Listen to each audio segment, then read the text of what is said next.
ಹೇಳ್ಕೊಳಕ್ ಒಂದೂರು ತಲೆ ಮ್ಯಾಗೆ ಒಂದ್ಸೂರು ಮಲ್ಗಾಕೆ ಭೂಮ್ ತಾಯಿ ಮಂಚ ಕೈ ಹಿಡ್ದೊಳ್ಬಿಟ್ನ.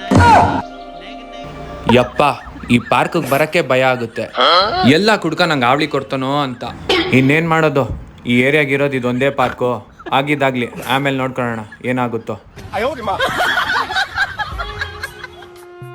ಹಾ ಅಯ್ಯೋ, ಇಲ್ಲೇ ಮಲ್ಗೋನಲ್ಲಪ್ಪ, ಯಾಕೆ ಬೇಕು ಇವನ್ ಸವಾಸ. ಸೈಲೆಂಟಾಗಿ ಹೋಗ್ಬಿಡೋಣ. ಅರೆ ಏನೋ ಮಾತಾಡ್ಲೇ ಇಲ್ವಲ್ಲ. ಹೋಗೇಗಿಗೆ ಹಾಕ್ಸ್ಕೊಂಬಿಟ್ಟವನ. ನೋಡೋಣ. ಅಯ್ಯೋ ಯಾಕೆ ಬೇಕಪ್ಪ ಇವನ್ ಸವಾಸ. ಆಗಿದ್ದಾಗ್ಲಿ, ಅವರು ನಮ್ಮ ಥರ ಮನುಷ್ಯರೇ. ಹೋಗಿ ನೋಡೋಣ.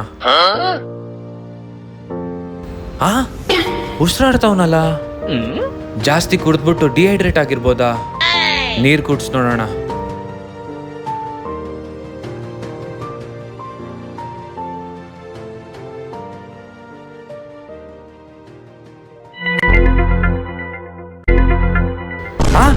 ಇವ್ರಿಗೇನೋ ಆಗೋಗ್ಬಿಟ್ಟಿದೆ.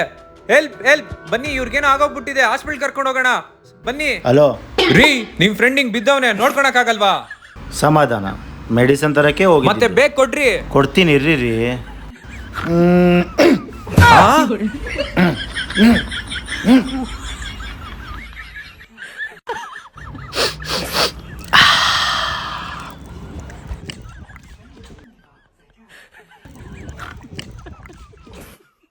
ಎದ್ದೇಳ್ತಾನೆ ನೋಡೀಗ.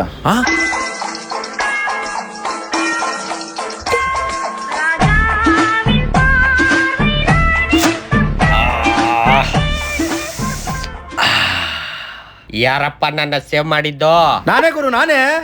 ನಂಗೆ ಗೊತ್ತಿತ್ತು ಕಣ, ಒಬ್ಬ ಕುಡ್ಕನ್ನ ಇನ್ನೊಬ್ಬ ಕುಡ್ಕನೇ ಕಾಪಾಡೋದು ಅಂತ. ಅಲ್ಲ ಗುರು, ಇಷ್ಟೊತ್ತು ಸತ್ ಎಣ್ಣ ತರ ಬಿದ್ದಿದ್ದಲ್ಲ. ಓ ಅದ. ಡಾಕ್ಟ್ರು ನಿನ್ ಬಾಡಿನಲ್ಲಿ ಆಲ್ಕೋಹಾಲ್ ಕಂಟೆಂಟ್ ಜಾಸ್ತಿ ಆಗ್ಬಿಟ್ಟಿದೆ ಅಂದ. 48 ಗಂಟೆ ನೀನ್ ಕುಡಿಲೇಬಾರ್ದು ಅಂದ. ಅದಕ್ಕೆ ಬಿಟ್ಬಿಟ್ಟಿದ್ದೆ. ಪಲ್ಸ್ ರೇಟ್ ಕಡಿಮೆ ಆಗಿ ತಲೆ ಸುತ್ತ ಬಿದ್ಬಿಟ್ಟಿದ್ದೆ ಅಷ್ಟೇ. ಅಷ್ಟು ಹೆಲ್ತ್ ಕಾನ್ಶಿಯಸ್ ಇರೋರು ಕುಡಿಯೋದನ್ನ ಬಿಡ್ಬೇಕು ತಾನೆ? ನಮಗ್ ಗೊತ್ತಿರೋ ಕಾನ್ಶಿಯಸ್ ಏನ್ ಗೊತ್ತಾ? ಯಾವ ಕಾಯಿಲೆಗೆ ಯಾವ ಡ್ರಿಂಕ್ ಕುಡಿಬೇಕು ಅನ್ನೋದೇ ನಮಗ್ ಗೊತ್ತಿರೋ ಕಾನ್ಶಿಯಸ್ ಗುರು. ಗುರು ನೆಗಡಿ ಆಗಿದ್ಯಾ? ಹಾ ಹೌದು. ಒಂದ್ ಕೆಲ್ಸ ಮಾಡು, ಬ್ರಾಂದಿ ಕುಡಿ, ಒಂದೇ ದಿನದಲ್ಲಿ ವಾಸಿ ಆಗ್ಬಿಡುತ್ತೆ. ನಿಮ್ಮಿಬ್ಬರ ಜೊತೆ ಇದ್ರೆ ನನ್ನ ಕುಟ್ನಾಗ್ ಮಾಡ್ಬಿಡ್ತೀರಾ. ನೀವಿಬ್ರು ಏನಾದ್ರು ಮಾಡ್ಕೊಳ್ಳಿ, ನಾನು ಇಲ್ಲಿಂದ ಹೋಗ್ತೀನಿ. ನಿಮ್ಗೊಂದ್ ದೊಡ್ಡ ನಮಸ್ಕಾರ. ಗುರು ನಿಜ, ಬ್ರಾಂದಿ ಕುಡಿದ್ರೆ ನೆಗಡಿ ವಾಸಿ ಆಗತ್ತೆ.